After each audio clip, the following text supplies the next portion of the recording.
All right, back week 27 or episode 27.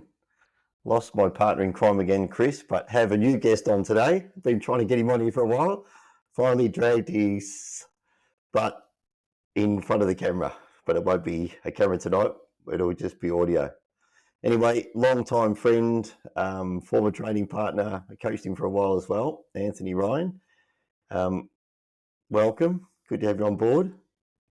Thanks. Good to be here. Good to be part of it and see you in action. I guess we both get a bit out of this. Finally, I'm finally getting through the running squad. I've had Chris, Chris has become my podcast partner. I've had Mike Lynch on. He was all pumped, actually. He got really serious on there. And I think his episode's been my most downloaded. He must have actually sent it to everybody, all these guys, because he's been the most downloaded so far.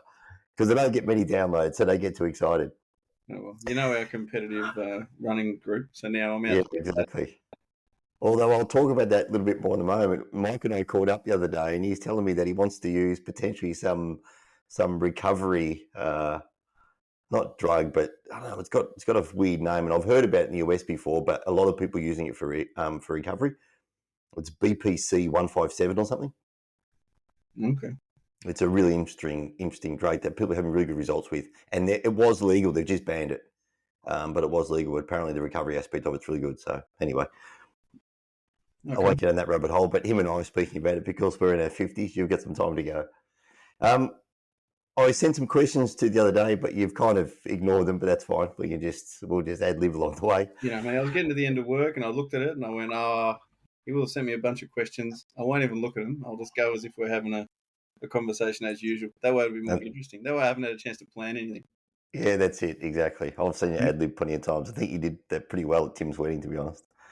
Yeah, well, I've always been better at that, and I don't know. I think probably one of my weaknesses and strengths is I don't pay a lot of attention to all the detail. So you might ask me a lot of questions, and I won't have the details, but I can talk around it. Yeah, perfect. Give it to me. Well, I'm going to have Radia on here soon, and as you've heard, because you've met her, she's got a pretty thick French accent. It's going to be interesting to whether people can actually understand her, or whether I can actually understand her answers to my questions. But we'll see how that goes. Anyway, tell us a little bit about your background. I know you grew up playing rugby. How'd you get into rugby? Did you play rugby your entire life? I don't know that story, so I know most things about you, but we'll go over some details that I don't know. Oh, nice. This could be romantic. All right. Well, the rugby thing started real young. I think I was playing under sevens when I was 5. So there you go. Down at yeah, it was me. I started at 5 as well. Yeah, and that was it. That's all I wanted to do. All I wanted to do was play rugby. My father played rugby. My uncle was playing rugby. My cousin was still playing at the time. So yeah, it was all about rugby. And obviously, you just want to do what your dad did.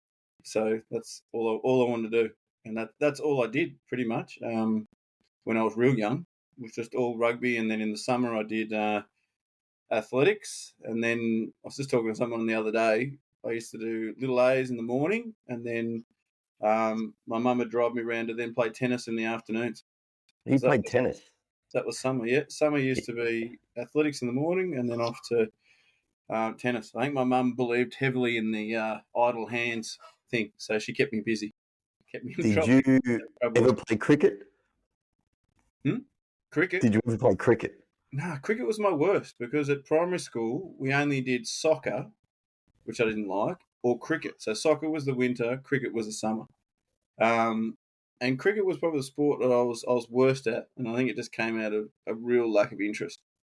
I ended up being not too bad at soccer. I did end up goalkeeping, but it was more because I was willing to run anywhere and just dive on the ball in front of someone and kick it and just didn't care.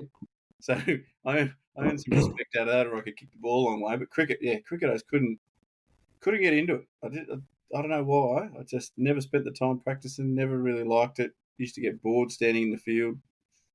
I was the same. I couldn't stand it. But like every Australian, particularly growing up in Victoria and going to a poor school, you played Aussie rules in the winter because that's all we had, and you played cricket in the summer, and I couldn't stand it. And then by the time I got to 12 or 13, I switched to track because I'm like, I can't do this cricket thing anymore. It drives me nuts. So, yeah it's a weird thing.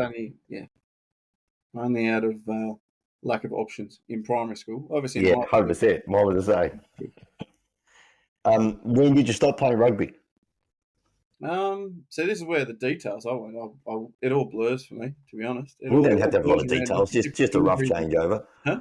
Just a rough changeover. We don't need exact details. No, well, I always did track and field. Like I got into track and field in high school because they did a talented identification program down at Narrabeen at the Sports Academy. So a bunch of school kids. I don't remember what year it would have been. No, it was the first year, year 7, year 8. But they went down there and they did some speed testing. They did a lot of measurements, like arm span and stuff like that. And they're basically picking out swimmers, sprinters, and rowers. And one of my really good mates, actually, or two in the end, actually got into the kayaking from that. So the Yeah. kayaking as well. So they did all your measurements, did your speed, did your um, you know vertical jump, all that sort of stuff. Just lots of random tests. Didn't think much of it, and then got a call up. That's how I ended up getting down with Martin Lynch when I Yeah. was young. So then I was I was always using that for footy though. So I was using that to to stay quicker than everyone else playing footy. And how old were you when you stopped roughly playing football though, and went to more serious track, I suppose? I don't know. I really don't know. It was basically I was playing first grade. Um, Maybe second season, first grade. There was a lot of stuff going on. Everything was going really well. There weren't as many you were back in the Super 12s, but there weren't as many. So there was a few contracts.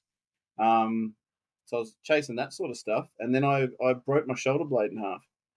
Um, so it feels funny telling you because you already know this sort of stuff. Yeah. You know? But I don't know how that happened. Did it actually happen like playing or training or? Yeah. That's the funny thing. I never it feels weird to talk about myself because I genuinely don't and avoid it. Yeah. I still work in a school and most people wouldn't know half the stuff I've done. I don't know if that makes me a good listener, but I tend to. Yeah, well, I'm sure you are because of being a school teacher. Yeah, but it was front on tackle playing Ramwick over at Ramwick. A bit of a funny story. I broke my first bone over in Ramwick as well when I was a kid. I broke my arm in a semi-final. And as all the guys I played with still remember, I kept playing because there was still 5 or 10 minutes to go, and I kept playing with a broken arm. Pulled off a couple of tackles, and then finally, because the St John's person came on and goes, "Oh, it could be a bit deformed," and I was like, "Oh, it's a semi. There's only a few minutes to go. Be sweet." Kept playing, and it was only afterwards when I actually slowed down, took a deep breath, and looked at it that then I started to feel pretty sick, and then spent the rest of the time in Ramwick Hospital, and then sure enough, playing Ramwick again, it was but playing first grade this time, just a front on tackle, and I must have got the hip bone straight into the scapula. And the guy was running at a bit of force, and then I came in with force, and it was just unlucky. As the doctor said, it's more common for a car accident type injury. Yeah. Oh, well, they just do say a lot of rugby accidents are like car accidents. Yeah, you never get excited when people want to see your X-rays. It's never a good thing. No, exactly. Yeah, so it's proper broke, and then that was sort of what led to it. Because then I played another season after that and couldn't get my arm right. It just never sat right. Couldn't get the strength, flexibility. Still never, to be honest, come right back. Because I chose not to do surgery, as I've done with lots of my injuries. We get into all of them. I've always tried to avoid the surgery. Yeah. So I saw someone who wanted me to get surgery within 5 seconds. I spoke to someone who was the nurse, got all my details. Then the doctor, which I won't name, walked in, and within 2 seconds, he was like, "Yep, I'll see you next week." Da da da. Barely even had a conversation about what I wanted or what the injury was or anything, and I was just like, didn't sit right. So then I went and saw another doctor, and he was like, "No, you could get by without surgery, and that way they wouldn't have to damage all the rest of the muscles. Cutting through, putting the plate and pins and everything in." So I went with that one, but that was the sort of thing I just couldn't quite get it right in that short period of time. And when I made tackles, it would feel like it wasn't quite sitting in the joint right. So that's when I started taking the track and field serious. I just went, look, I'm going to take a season. It was only going to be a season off. I can focus on my speed, get my shoulder right, and then come back into it. And then I sort of got hooked for a bit, and then it just became that one extra season. I'll do one other season of track, make sure I'm getting down, into the tens, cross that barrier, and do all that sort of stuff, and then everything sort of went from there. That's sort of how it all happened. The worst thing that ever happens ends up being, if you look at it the right way, a really good thing, maybe. Yeah, exactly. Yeah, I was chatting to someone about that the other day about, life takes its twists and turns, and I stopped playing football, as you well know, when I was quite young for a few years, and then ruined basically my entire career. But I would have ended up in Sydney and doing other things. So sometimes it's life just goes in those particular paths. Going back to the surgeon, you hear those stories all the time about surgeons actually, wanting to do surgery straight away, and always think they're obviously doing a renovation on their house, or they need a new boat or something. They're about to buy a new car and they just want some extra funds. So it's like for every person they see, yeah, surgery, surgery, surgery. Yeah, well, you see a surgeon. What are you going to get? Yeah, You know, exactly. what are they going to specialize in? But I might be suffering a bit from that in my most recent injury, where I'm doing the PRP injections. You know, Yeah, $270 a pop, 3 injections. I don't know. still no progress there. No, no. Well, I've had the three, and like there's been some subtle differences. It's not as painful in the mornings and things like that, but it's not back to me being able to run, which is driving me insane, to be honest. Yeah, And all my training now, which used to revolve around being able to do the speed stuff, the jumps, and all that sort of stuff, has just changed so much.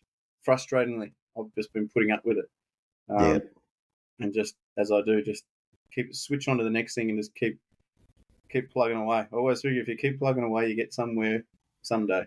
I'm just yeah. Eventually, yeah, you do. That's as I said. I was listening to David Goggins today, and he talks about his story because he was 300 pounds, over 300 pounds, and he went through the Navy SEALs training camp. I think 3 times he failed.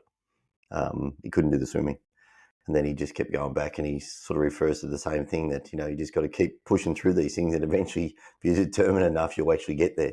But so you ran track, so then you started track, and that's where we met some years. I don't know how long you were running before I actually met you, and you came over to our squad for a while. But when you were younger running track, did you only run ones and twos? um, it was mostly ones and twos. Um, it would have been, I used to throw a four in there, but it was only ever for fitness and stuff like that. Yeah, yeah, That was it. Because I was always, I was never small for a sprinter, which kind of killed my beach sprinting career. I did have a bit of a funny go at that a few times. I wasn't floating over the sand, put it that way. Is that because you were in Martin's squad? He just wanted you to have a go at it? Yeah, yeah. Well, so I went and did my bronze, and I was going to do it, and to be honest, I probably didn't give it a go, and he was more thinking I was going to have a crack at flags anyway. But it was never really my thing. I never, Yeah, yeah. It's just, yeah. You sort of got, there's a lot of technique to beach sprinting that people don't know. yeah. You don't actually run like a sprinter. So if you're more of a power sprinter and you're pushing through, you're actually not doing yourself any favors at all. Yeah, they tend to really run over the sand, don't they? Yeah, there's a bit of a toe point and things like that. Different to the flags. I would have liked to have had a go at flags, but I never did actually. Yeah. Oh well, haven't yet. Maybe I'll say that. That goes back just to sprinting as well. Again, I was listening to somebody the other day about the technique of particular sports. Oh, it was about Hyrox. I watched an interview with the CEO of Hyrox, and he was just talking about the difference between CrossFit and Hyrox. And then he was talking about sprinters that, people just see these guys, and he said it's his favourite event at the Olympics, 100 metres, and they just see these guys just run a straight line very fast. And he said, but people have no idea how technical the actually run is, or how difficult that is to work out. And as we well know, from sprinting for so long, it's a really tricky thing to do, right? So a few years down the track, we met down at Narrabeen. I've got no idea what year it was. I'm going to say it might have been around '06 at a guess, so some time ago. And then somehow, and I don't know exactly how this ended up, you ended up trialling for the bobsled team. Was that at Narrabeen? There was some sort of testing down there?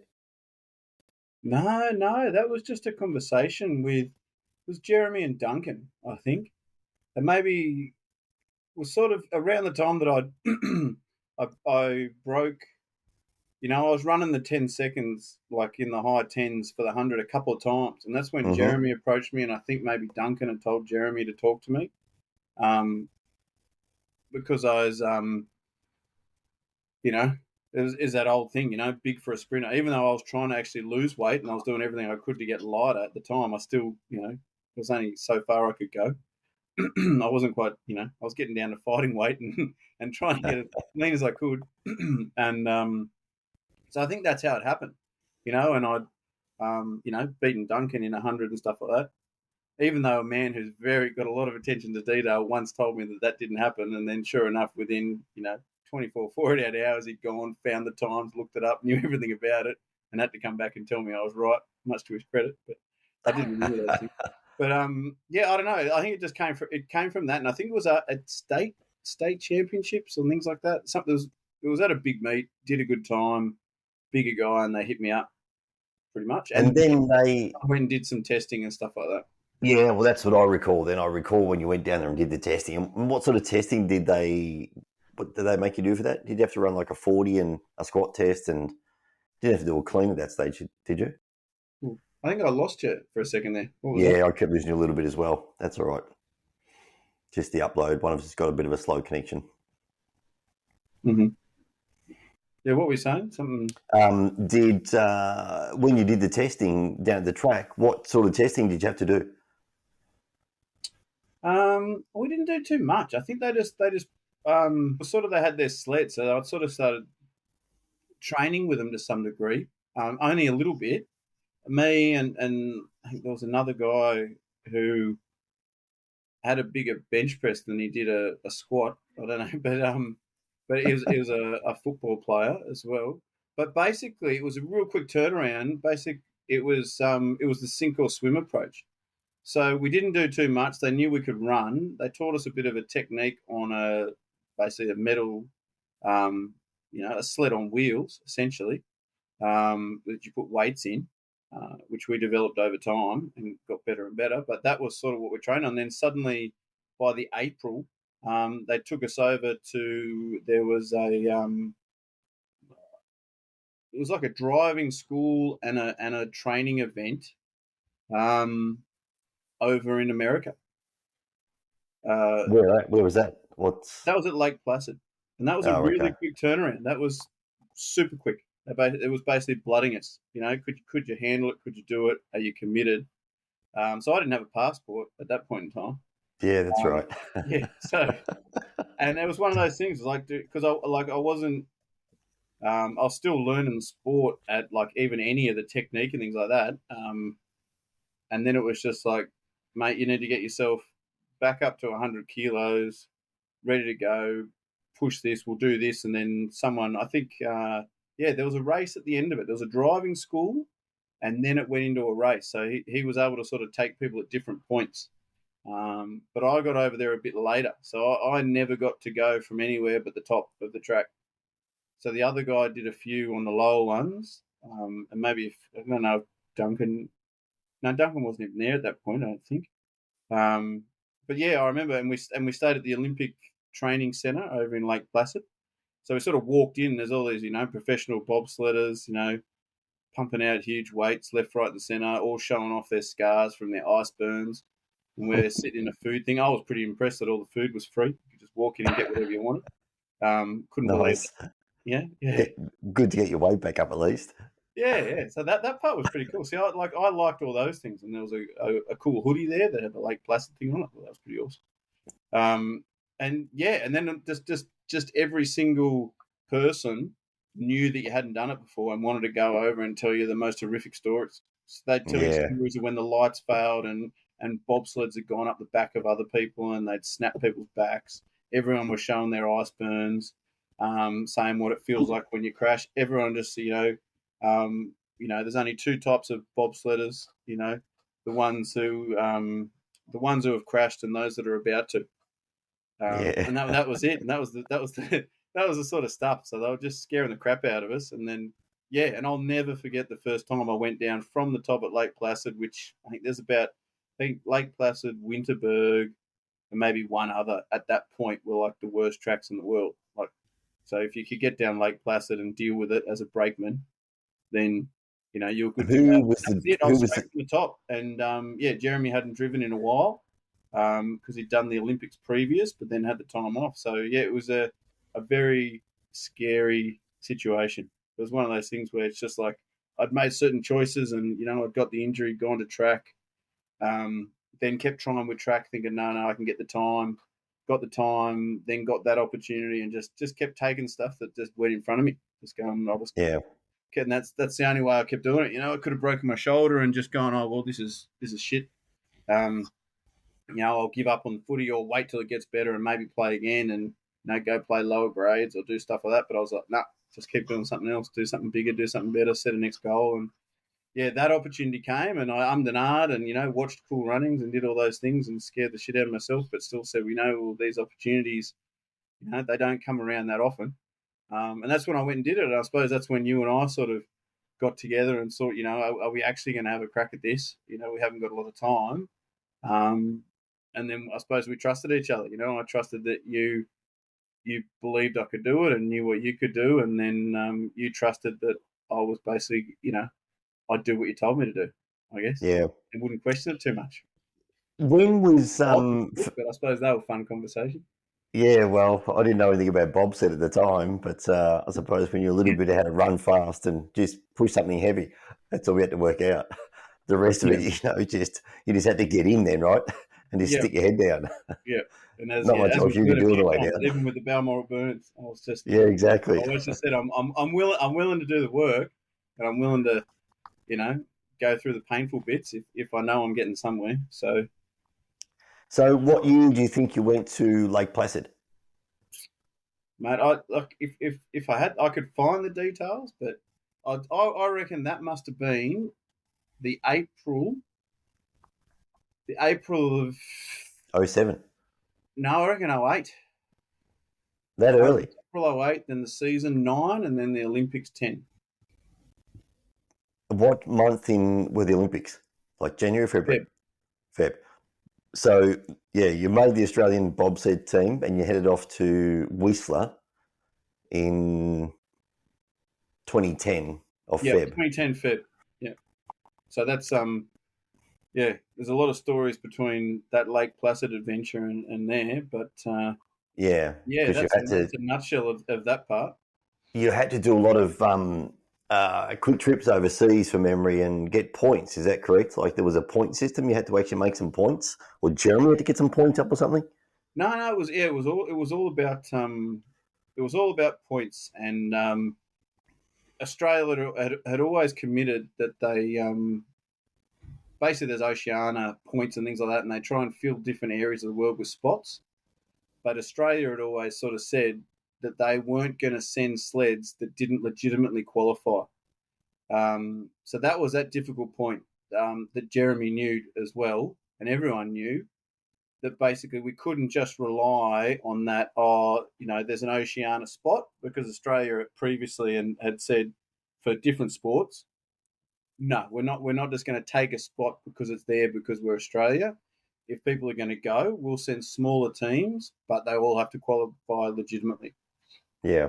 So that's the points we were basically chasing. So, you tested my mind here. I think it was 2.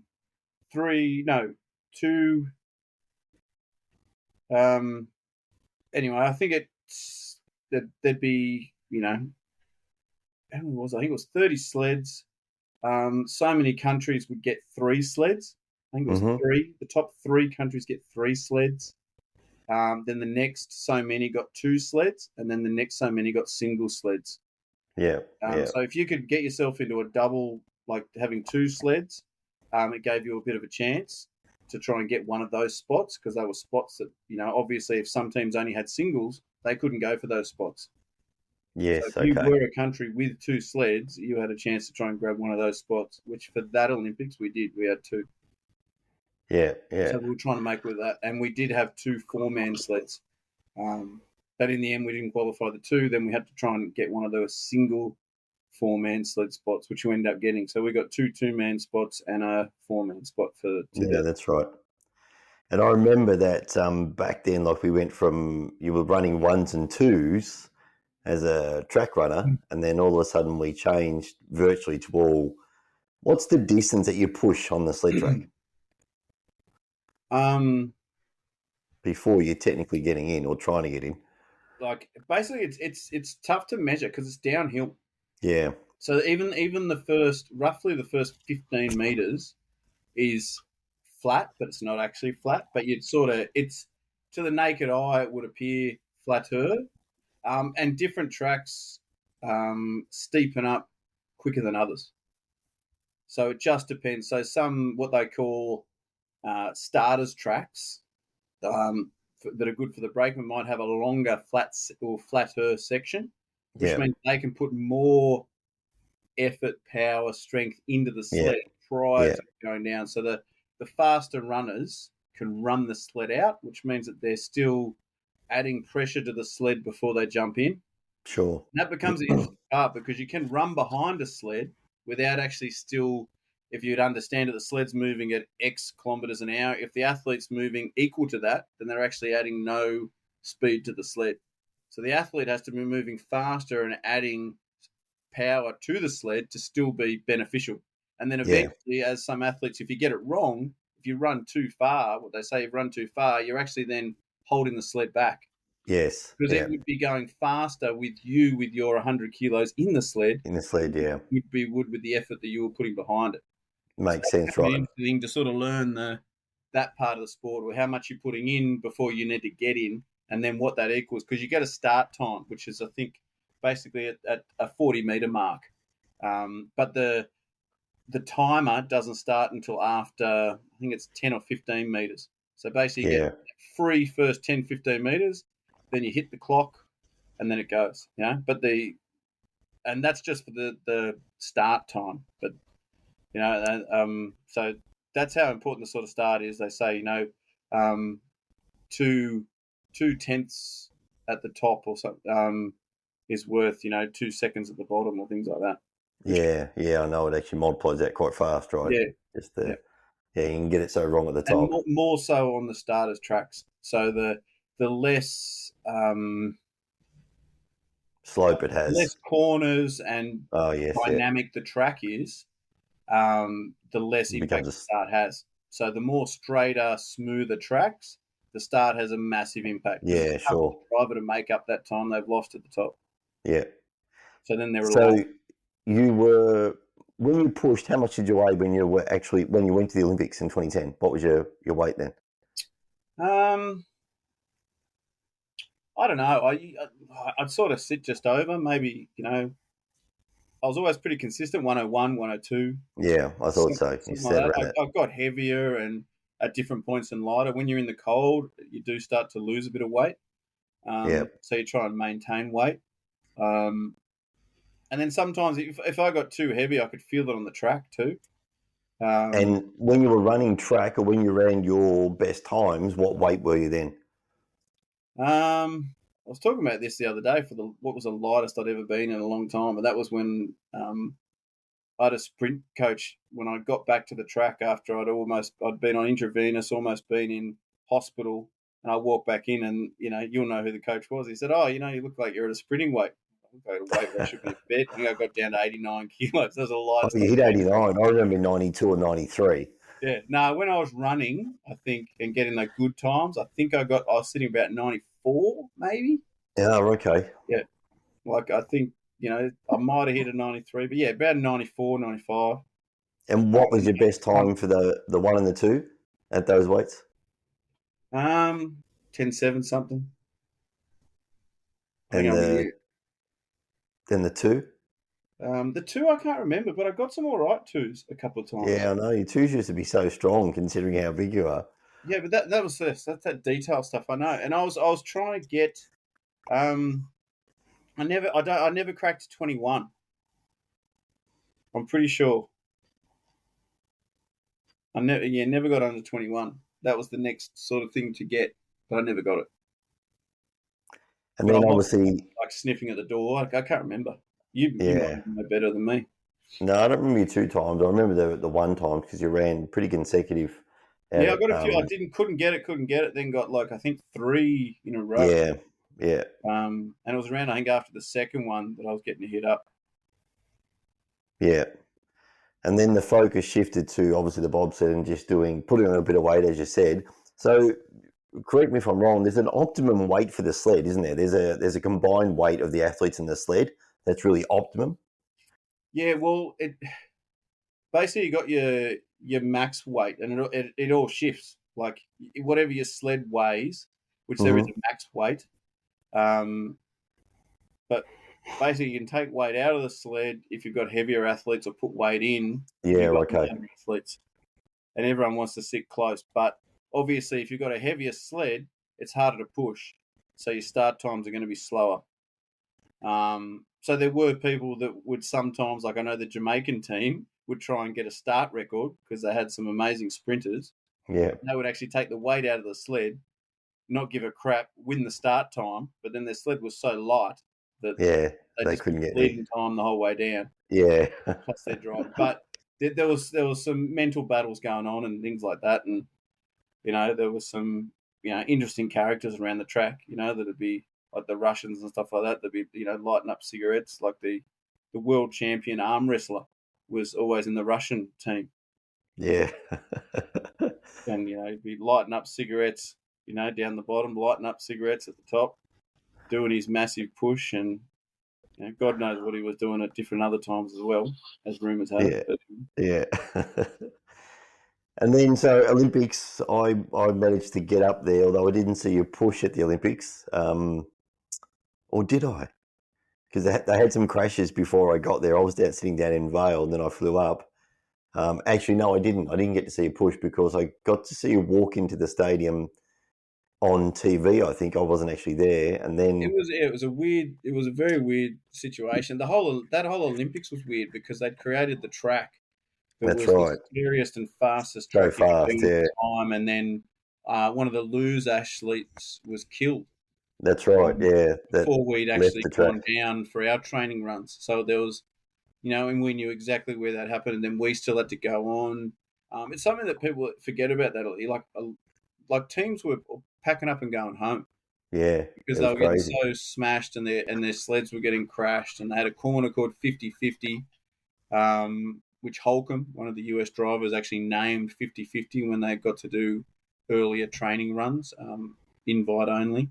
And the Canadians and stuff who, because it was their home track, got to use it more. Constant reports of all the crashes they were having and sleds they couldn't take to other races because they tried to use them on Whistler and smash them up.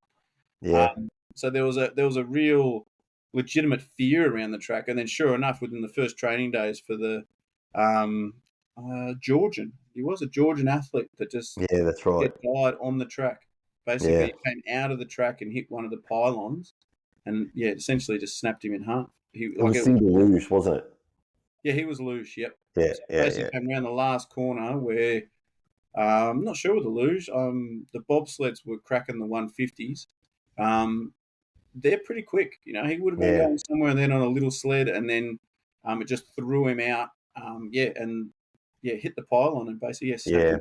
I remember it. It was actually Yeah, terrible. and then we had to go down. I think they had a day off or something, and then we had to do our training runs, and people crashing left, right, and centre. I think, and that's how I ended up doing most of the training runs in the end, to be honest, because there was a crash and then another injury, and um, and then I was doing most of the training runs, Yeah, which I it remember was, it that. was quite it was interesting. It was an interesting feel around the track with all the training stuff going on, things like that. Yeah, it was a pretty crazy time, to be honest. It was one of those things where you knew you were there and you had to keep it going, and yeah, something that when you look back, it just looks like another Olympics. But that track now, because they cut the ice differently and do a lot of stuff, it doesn't have what it had then. Yeah, for It's sure. pretty unique for those Yeah, I times. remember even, I think for the final, they shaved that corner and slowed it down. Because Um, of, I can't remember which one they did. They changed it for the women's race. yeah, they definitely changed it because I remember they were worried about it, which is getting so fast. Yeah, it was breaking records and just and the crashes on that 50, like there was a few. I think corner 7 and 50-50 was corner. Testing my memory for detail. I'm pretty sure it's 11 into 12. Yeah, Corner, not that that would care for anyone who doesn't care about bobsled, but people learn their corners. But yeah, corner 7 was pretty bad, but corner 11 into 12 was the 50-50. yeah, Um, which I didn't crash for that entire time. I didn't crash till years later when I went back, and then crashed 2 times in a row on the same night on the same corner. So not at that track. I did get to experience it, on that track. I got to Oh, experience it really? a few years later. Yep, 2 times in a Yeah, row. yeah, wow. Went down, crashed it, dumped it. Didn't feel so good. Hope the helmet was still good. Went back up the top, and we went down again, and bang, same corner, bang. over we went. What's that feeling like? How's Yeah. it getting back? What's that? Hmm? Sorry. I said it was in a 4-man too, so we would have been going really quick at that time. Yeah. And what's the feeling like having to go again after you crashed? Not good. I've done it a few times. We did it when we were qualifying at Lake Placid. Funnily enough, it was the last race of the season for the Olympic thing. We then went and did another race in the 2-man, which is when I went over to Italy, like literally in January with the Olympics in the February. But yeah, we crashed 2 times in a row. The first, like we still, if you cross the line and you're upside down, you still get the time. So you still get. Yes. So if you're crashing near the end, and and if all athletes stay in the sled. So if someone comes out of the sled, Of then you course, don't yeah. count. So you all have to be in the sled and you all have to cross, then your time still counts. But yeah, we crashed 2 times in a row, which wasn't good because it wasn't good. My whole helmet had smashed at the back. I remember that because we didn't have some other helmet, and we had to go again. And generally, if you haven't got one of the quickest times, you need to go, but we needed the points. So we went straight back up the top, dusted it all off. One athlete at that time had broken his ribs in the first one, and he was still willing to go again. An Aussie athlete? Yep. Yeah. Stu, he was willing to go again. He was sitting there, he could hardly breathe, and he was like, "No, I can do it again. I can go again. I can go again." And in the end, we just had to say, "Mate, you can't do it." So we did have another guy from the other sled jump in for that one, and we went down again, and rolled it again. Another night. I didn't get any ice burns out of that one, actually. I did get my good ice burn out of another one at Lake Placid yet again. A big crash out of there's a huge corner at Lake Placid where there's chairs in front of it and everything. And it was with another 2-man sled, crashed out of 10 and just went the rest of the way. There's 22 corners, went the rest of the way down, upside down. And Upside down. Yeah. couldn't get my shoulder off. I remember that, they used to say try and dig your helmet into the ice, which when you're flying down upside down with a 200-kilogram sled on top of you and stuff, and you're getting told to push your head into the ice. Yeah. And then you're banging into corners and stuff. But I tried and I got it off a few times. But you have like a little Kevlar vest underneath, but you just feel the heat. You feel the heat just burning up on you, and you don't think too much of it. But then, when you get to the end, it was nasty. It's much smaller now, though. Yeah. At the time, Does it actually burn through the Kevlar, or just heats the Kevlar up so much that it just actually burns your skin underneath the Kevlar? I think it just burns through it. Like Really? There's that much friction. speed, yeah.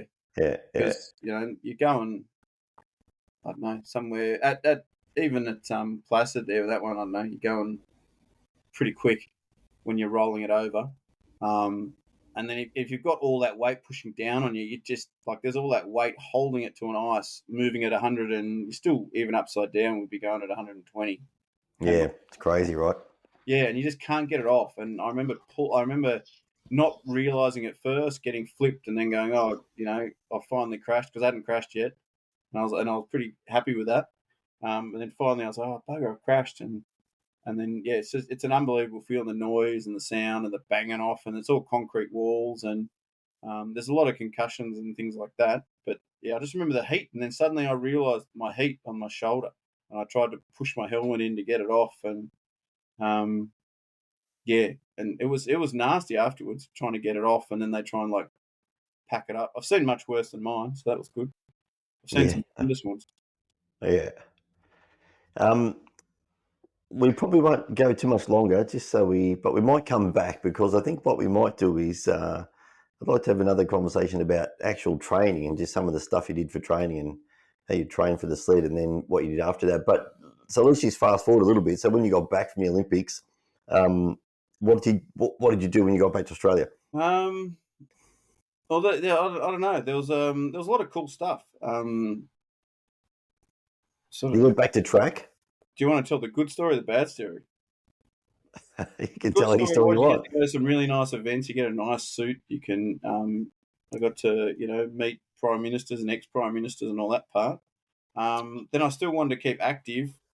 I'd used a lot of anti-inflammatories, codeine mixes and stuff. Just due to the pressure and the G-force you get in the sled, I'm looking back now, probably had a bit of a bulging disc a lot of the time. Yeah.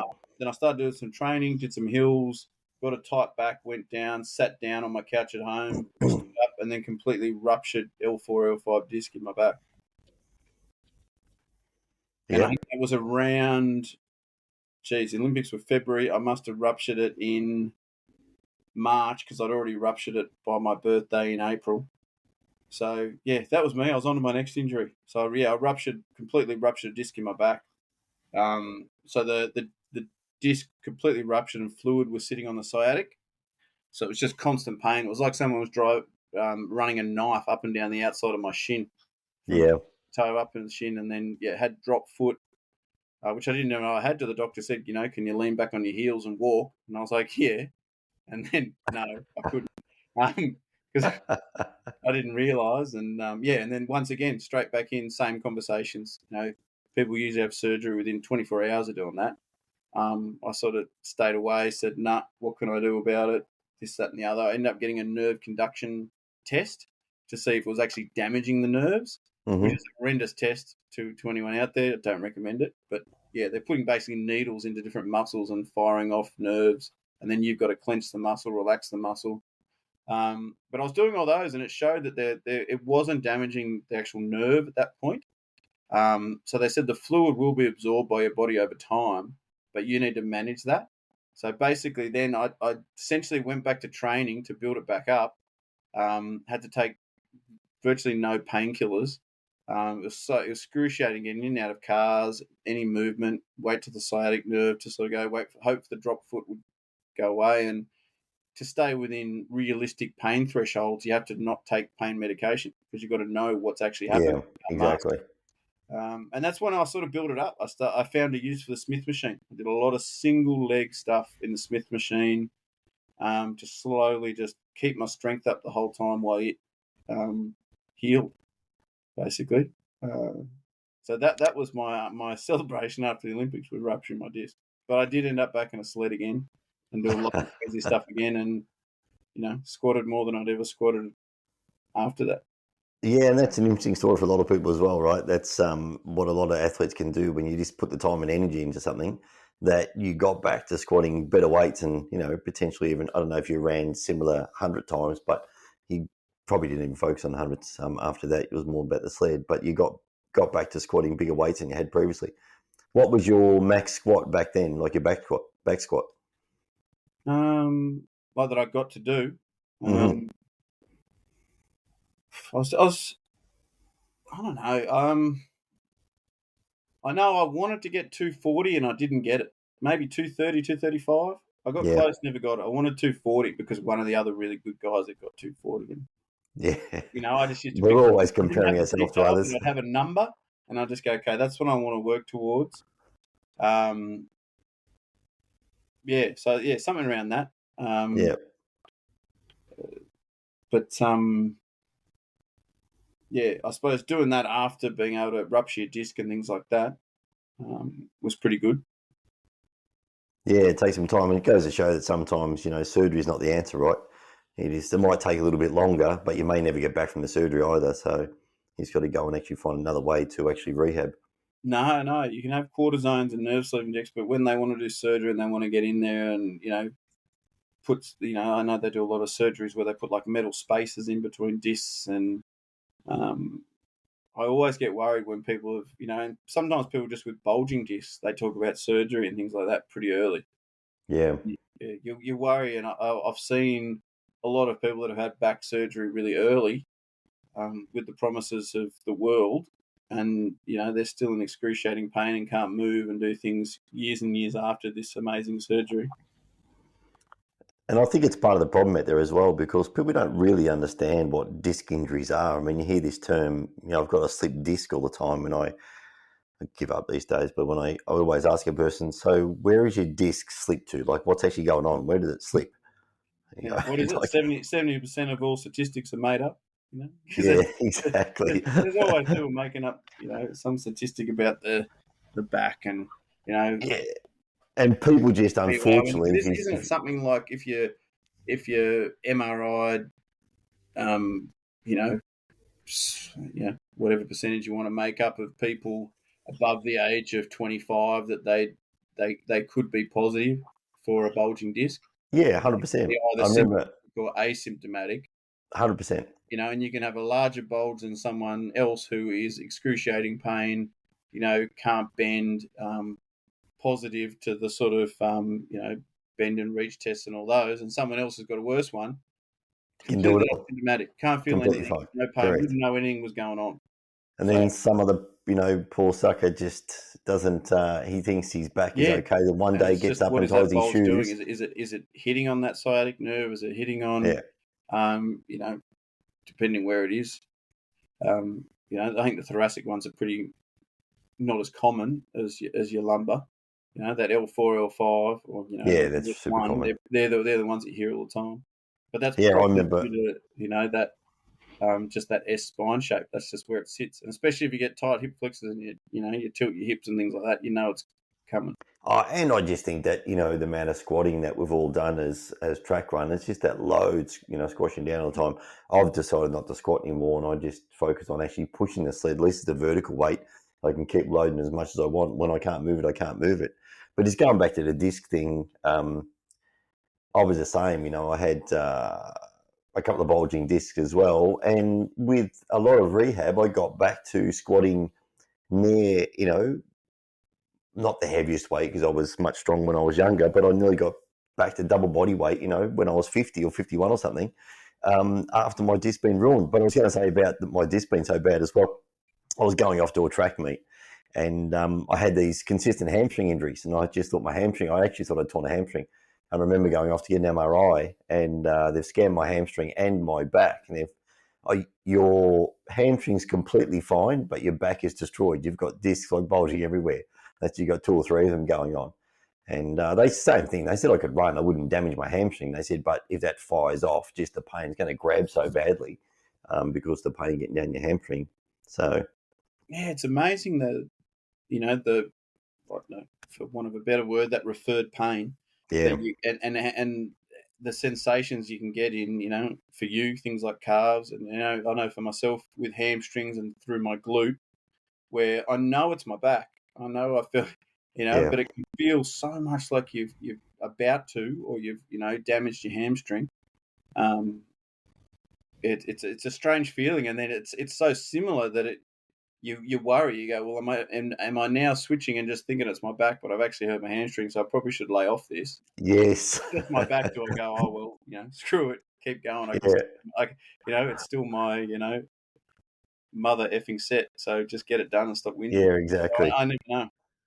Well, the start of this year, last year now, when I started running again, I thought I strained my calf, and I stopped running because my Achilles are so bad. I still now look back and think my Achilles weren't as bad as I thought they were. I definitely had Achilles problem. It was so thickened, but a lot of the referred pain, I'm pretty sure it's coming from my back. I started to run some distance. My calf, I felt like someone shot me one day in the calf. It was so bad. And I've gone off to see my physio, did a heap of tests on me. He's like, it's all coming from your back. And as soon as we started to treat my back again, my calf pain went completely away, and I'm back to running perfectly. Yeah, well, that's my new solution for my plantar fasciosis. Is I really think I've got to get stuck into my calves. I reckon I'm getting no release from the inflammation or things just because my calves are just excruciatingly tight. Yeah. And so are my quads. So that's my New Year thing is I'm going to do a lot of work through there.